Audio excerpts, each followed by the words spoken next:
Donc mon mémoire s'intitule Histoire, utilisation, occupation et reconversion de 3 manoirs et un château rennais du XVe siècle à nos jours. Donc vous imaginez bien qu'avec un titre pareil, c'est un manoir qui traite de beaucoup de sujets. Et donc pour cette présentation, on va un peu élaguer et on va surtout parler de l'évolution de la fonction de ces différents manoirs au cours des siècles jusqu'à nos jours, avec une dernière partie qui sera plus dédiée à la reconversion de ces manoirs, donc dans la seconde moitié du XXe siècle, dans un contexte donc d'urbanisation de Rennes. Pour commencer, on va un peu faire la partie définition, en définissant déjà ce qu'est un manoir, parce que c'est vrai que c'est un terme qui est central dans mon mémoire et c'est un terme qui peut très facilement porté à confusion, puisque quand on parle d'un manoir aujourd'hui, on a très facilement l'idée d'avoir donc le manoir hanté, la grande maison bourgeoise du 19e siècle. Dans mon mémoire, je parle du manoir au sens médiéval du terme, donc un bâtiment qui est assez précis. Déjà, c'est un bâtiment qui appartient à la noblesse, c'est déjà le point principal.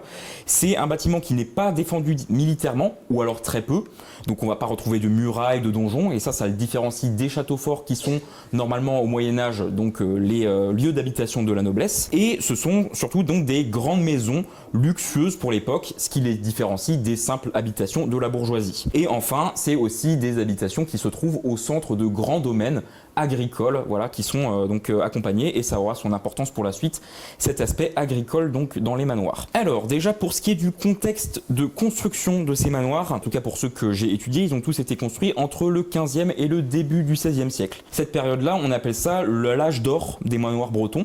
En fait, on a une période où le duché de Bretagne est relativement en paix, il est prospère économiquement, et Rennes est une des capitales du duché de Bretagne. On a aussi Nantes et Vannes, mais c'est une des capitales, et donc de ce fait, on a une grande population de nobles originaires de la ville et autour de la ville.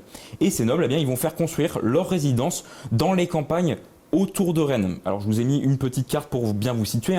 Aujourd'hui, tous nos manoirs se situent donc dans le tissu urbain, mais à l'époque, ils étaient bien dans la campagne. Pour vous situer, il y a la petite tache marron que vous voyez au centre, c'est la ville close de Rennes, donc à la fin du Moyen-Âge. Donc vous voyez qu'on est assez éloigné. Alors, pourquoi ces nobles faisaient construire des manoirs dans la campagne? C'est pour 2 raisons principales. Déjà, vu que c'est des lieux de vie, c'est quand même assez agréable d'être en campagne, hors des tumultes de la ville. Et en plus de ça, comme je vous l'ai expliqué plus tôt, ces manoirs sont le centre de grandes exploitations agricoles qui rapportent donc des revenus à ses propriétaires. Donc je vais maintenant vous présenter ces différents manoirs, à commencer par le manoir de la Haute-Chalais. Alors celui-ci, il se situe donc sur le boulevard Albert Ier. On est dans le quartier de Bréquigny, donc on est vraiment à 2 pas de la station Henri-Fréville, donc sur la ligne A, pour ceux qui connaissent. C'est un manoir qui est construit au début du XVIe siècle, alors soit par Jean Bouédrier, soit par son beau-fils Jean Pauffret. On a une petite confusion sur les deux, on ne sait pas exactement. Ils sont tous les deux issus de la noblesse moyenne de Rennes. Ils avaient comme occupation d'être notables. Dans ces familles-là, on a plusieurs mentions de nobles donc, qui ont notamment travaillé comme conseillers pour le duc de Bretagne au XVe siècle. On a ensuite le manoir du Galet. Alors celui-ci, il se situe à côté du quartier résidentiel des Longchamps, tout proche du campus de Beaulieu. C'est le plus ancien des manoirs que j'ai eu à étudier, puisqu'il il remonte à la première moitié du XVe siècle. Et c'est aussi le plus petit manoir. Il a été construit par une famille de la petite noblesse, donc les Valais ou Valois, l'orthographe peut changer, qui avaient vraisemblablement moins de revenus puisque la taille de leur manoir est plus réduite. On a ensuite le manoir du Grand Breil. Lui, il est un peu différent. Il ne se situe pas directement dans le tissu urbain. Il est en dehors de Rennes, au nord-ouest, juste derrière la rocade. C'est le plus grand des manoirs que j'ai eu à étudier. Il fait quand même 230 mètres carrés de surface au sol, ce qui est quand même très imposant pour l'époque. Et il a été construit au début du XVIe siècle par un certain Thomas Feillet, qui se différencie des autres commanditaires puisque à la base ce n'est pas un noble, c'est un bourgeois, très riche bourgeois, qui était contrôleur des deniers de Rennes à la fin du XVe siècle et qui a donc été anobli, et grâce à sa richesse il a pu se faire construire ce grand et luxueux manoir. Et enfin on a le château de Coët-Logon qui se trouve dans le quartier de Villejean, Villejean-Beauregard. On le voit directement depuis la station Pontchaillou si vous regardez vers le nord. À la base donc c'est un manoir construit au milieu du XVe siècle par une influente famille de nobles proches des ducs de Bretagne, les Romelins, mais ce manoir a totalement disparu aujourd'hui. Il a été remplacé au XVIIe siècle par le château de style classique qu'on peut admirer aujourd'hui. C'est pour ça qu'on l'appelle château de Coët-Logon et pas manoir de Coët-Logon. Et il a été reconstruit très certainement par René Coët-Logon, gouverneur de Rennes et membre d'une famille très puissante de la noblesse bretonne. Il faut savoir que tous ces manoirs ont beaucoup évolué en termes de fonction durant l'Ancien Régime. Alors au début, ils avaient été construits comme des lieux de résidence attachés à des familles nobles, mais c'est quelque chose qui va changer à partir du XVIe siècle. Le premier changement, en fait, ça va arriver en 1554 avec l'implantation du Parlement de Bretagne à Rennes, et ça va un peu tout changer dans la société rennaise, puisqu'il va y avoir toute la haute noblesse bretonne en fait qui va venir s'implanter à Rennes pour travailler au Parlement. Et ces familles sont très fortunées et vont donc commencer à racheter tous les terrains agricoles qu'il y a autour de la ville. Et donc à partir de là, eh bien, nos manoirs ne font pas exception, ils vont se faire racheter par ces familles parlementaires. Et à partir de là, en fait, nos manoirs vont devenir des biens fonciers. Et pendant plus de 2 siècles, en fait, ils vont passer de famille en famille au gré des mariages, des successions et des rachats. Et ça peut aller très loin avec par exemple le château de Coët-Logon, manoir et château de Coët-Logon, qui va passer au cours de 3 siècles aux mains de 8 familles différentes. Donc on voit que vraiment l'attachement à la famille, ça s'en va, ça devient purement en fait des biens fonciers qu'on fait fructifier grâce à l'agriculture. En plus de cela, à cette époque, eh bien, les propriétaires de ces manoirs ne font plus résidence continuelle dans ces manoirs, ils préfèrent habiter dans leurs hôtels particuliers directement en ville, et donc les manoirs ils vont être plutôt loués à des fermiers et à des métayers s'occupant des domaines. Et ça va donner lieu à certains aménagements avec parfois des manoirs qui sont partagés entre le propriétaire et son locataire. C'est par exemple le cas avec le manoir de la Haute-Chalais. En fait, c'est ce qu'on appelle le principe de retenue. Parfois, le propriétaire se gardait 1 ou 2 pièces dans son manoir pour son usage personnel. C'était donc des pièces qui étaient retenues, qui étaient exclues de la location. Et on le remarque donc avec le manoir de la Haute-Chalais. Comme vous pouvez le voir sur cette carte postale, il existait auparavant un escalier droit qui monte juste à gauche de la tourelle et qui amène en fait directement à une chambre de retenue.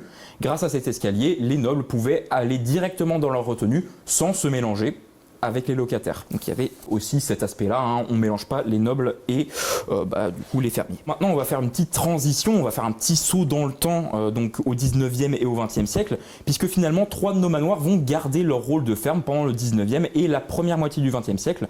Alors on peut se rendre compte de cela en épluchant les recensements de population des villages aux alentours de Rennes. On a par exemple la famille Loisel qui sont fermiers au Grand Breil en 1866. On a aussi les Ridard qui sont cultivateurs à la ferme de la Haute-Chalais en 1881, et on a aussi les Rosés, fermiers en 1946, donc au Galais. Pour le château de Coët-Logon, lui, il va avoir un destin différent puisque à partir de 1886, il va être converti en école d'agriculture pour femmes. Il va ensuite subir quelques évolutions, notamment en devenant un lycée agricole en 1963, puis il va se transformer en lycée professionnel mixte, et c'est encore le cas aujourd'hui, puisqu'il est intégré au lycée Coët-Logon. Cependant, les 3 autres manoirs, eux, ils vont avoir un destin différent, tous liés à l'urbanisation de Rennes et à la municipalité de Rennes dans la seconde moitié du XXe siècle. Pour donner un peu de contexte, dans la période d'après-guerre, Rennes va connaître une explosion de sa population à cause du baby-boom et de l'exode rural. Et donc, à cette époque-là, l'objectif principal de la municipalité de Rennes, c'est de loger cette population et moderniser la ville pour l'adapter à la voiture. Sous le mandat d'Henri Fréville, Rennes va mettre en place des grands plans d'urbanisme. On a par exemple ici le quartier de Maurepas ou bien le quartier de Villejean-Beauregard. Et dans le cadre de ces aménagements, malheureusement, la préservation du patrimoine n'est pas tout le temps à l'ordre du jour, ce qui va amener à certaines destructions. Donc là, je vous ai mis l'exemple du manoir de la Motte au Chancelier, qui en 1971 va être tout simplement rasé pour faire place à la rocade Est, donc on est du côté de Clenay, donc totalement détruit. Cependant, pour le manoir de la Haute-Chalais, justement, il va être racheté pile dans cette période-là, en 1964, dans le cadre de l'aménagement du quartier du Blône. Contrairement donc au manoir de la Motte au Chancelier, lui, il va échapper à la destruction, et finalement, ça vient d'un certain concours de circonstances. En fait, à la base, il était bel et bien prévu que le manoir soit détruit dans le cadre de cet ensemble. Mais c'est finalement l'architecte lui-même, Michel Marty,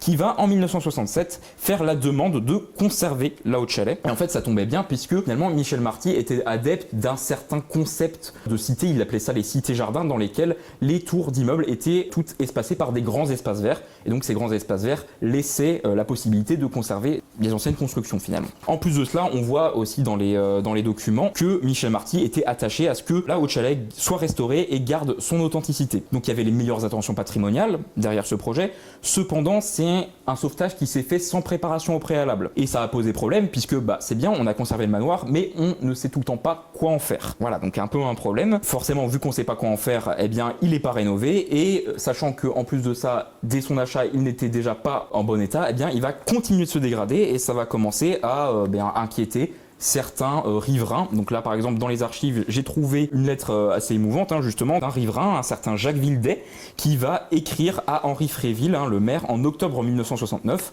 Et dans cette lettre, il parle des ardoises qui s'envolent, des jeunes qui s'introduisent dans le manoir pour le vandaliser.